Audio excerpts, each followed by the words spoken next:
Welcome to LC Screen Talk. My name is Larry, and this is my review of The Imitation Game.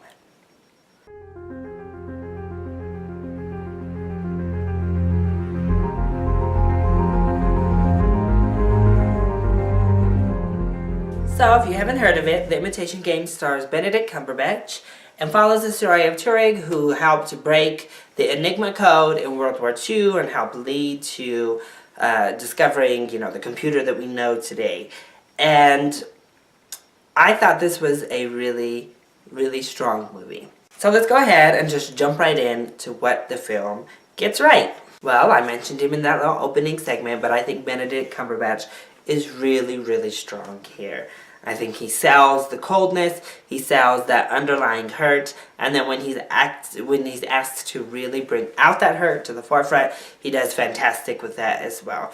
I just thought he was perfect for the role, and he really sold it, so I'm glad to see that he is getting recognition, and he is getting the nominations that he deserves for the role. But I also thought that our other actors did really well, especially Keira Knightley. I think this year has really been a good year for her, for film choices, and she has really delivered on the acting front. And I thought she was also really strong here. But even our supporting cast did well, and I thought it was really well acted. I think this movie was also surprisingly funny and really heartfelt. So it was just really funny throughout. I thought they made him cold and, kind of Sheldon-esque from Big Bang Theory, but not nearly as over the top and not quite as campy. He's more realized and realistic, and a lot of the characters kind of pop in and out of that vein with him. So I thought it was really funny. It keeps you entertained throughout, and it's a true story. So you're brought back to World War II and get to see a little bit of how Enigma actually was broken. But it gets really heartfelt near the end of the film, and that scene is what sold me on really enjoying it, was just the ending. And I wasn't really expecting it because the movie hadn't had that tone yet. And just that ending was so powerful to me. Just so powerful.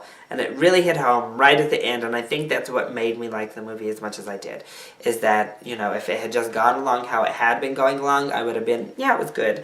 But to really snatch you right before you leave the theater, leave some sort of impression on the audience. And the impression it left on me was, wow. And I think that's what cemented me enjoying the movie. Because overall, I will admit, this is formulaic. We've seen these beats many, many times before. We've seen true stories told in this fashion many, many times before. We've seen, a strange scientist or whatever depicted in this light many, many times before. So there's a lot that is just run-of-the-mill, blah, kind of Oscar-baity movies. But the end just really got me, and if you can get me at the end like that, I enjoyed it. But what did I not enjoy about the movie? So I did mention, that it is kind of average when you look at the story beats and how it plays out and all of that. And while I do think the script is really top-notch, I think the script writing was done really well, the direction also is it's good. It's all good. Outside of the script, everything else about the movie-making experience is good. But it could have been better. It felt like it needed to even be uplifted a little bit. I thought editing of the movie was really, everything is professional and everything is well done. But it doesn't necessarily add to your enjoyment of the film. And I think that they should have brought in that emotional punch that they had at the very end and infused it more throughout. Because we are just kind of trotting along. And in some ways, I think some people will say that ending was unwarranted. And the reason why is because a whole aspect to the story is there, but they never really go for it. So if you're not aware, Turing is gay. He was gay. And he, of course, couldn't be out, back during World War II times in England. It was a crime to be gay in England back then.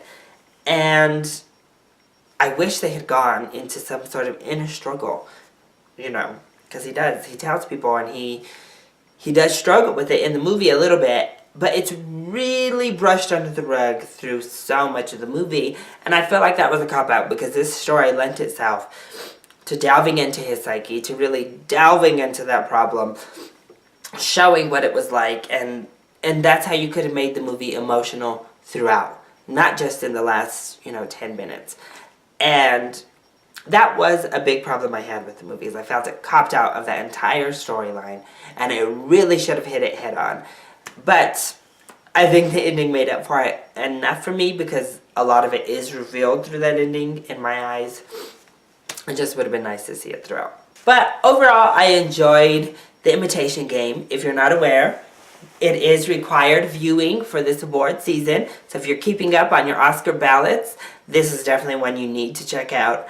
Overall, I think you won't regret it. I think it's definitely a matinee show. I don't know that you need to pay full price to see this, but it's worth checking out in the theaters. I think you'll have a great time. It is an audience-pleasing, Oscar bait style film, and I think that ending will get to you as well, and you'll have some sort of response to what it is that the movie has to say. That has been my review of The Imitation Game. I hope you enjoyed it. If you did, go ahead and click like down below and subscribe to the channel while you're at it so you're always up to date on our latest videos. And join the conversation. Comment down below or hit me up on Twitter. Have you seen The Imitation Game yet? What did you think? Are you excited to see it? And what are your thoughts on the crop of awards contenders so far this year? Does The Imitation Game stand up? Does it deserve the award buzz it's getting? Let me know. I love you all so much for your support. Mwah. Thank you for watching, and I'll see you next time. Bye.